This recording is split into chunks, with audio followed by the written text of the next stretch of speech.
Pecan problems in South Georgia almost 7 months after Hurricane Michael. Industry leaders now expect the upcoming season to see the lowest production in years.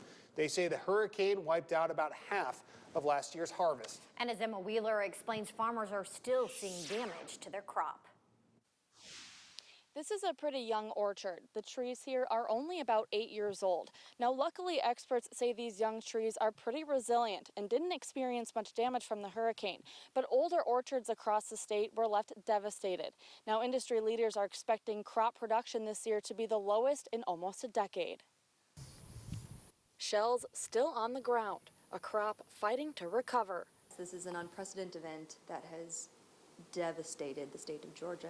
The Peach State produces about 1/3 of the nation's pecan supply. Hurricane Michael destroyed about 17% of Georgia's acreage. We knew we were going to lose a huge amount of the crop, and we did. That loss is still taking root. And oftentimes when hurricanes come through like that, you will see even the following year that the trees will kind of take the year off, even if the trees that remain standing, because they get stressed. But a bud of hope. Industry leaders say demand for pecans has been growing over the years, leading to the first major planting in decades. A lot of those new trees are expected to start producing in the next couple of years. A lot of the growers had been expecting them to really shoot out here coming up, and they were actually worried about the supply that we were going to have with all the extra additional acres that have been planted.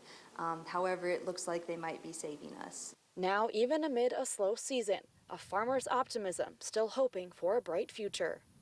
Pecan harvest typically starts around September, so we are still pretty early on in the growing season. The flowers are just starting to bloom, but experts say as long as the conditions stay pretty good, we don't get too much rain this summer, the crop that is still standing is expected to be pretty strong. Reporting in Hawkinsville, Emma Wheeler, WCTV Eyewitness News. The Growers Association says many of these pecan farms have been around for generations, and while some are choosing to replant, they say many are waiting on the federal disaster bill before making a decision.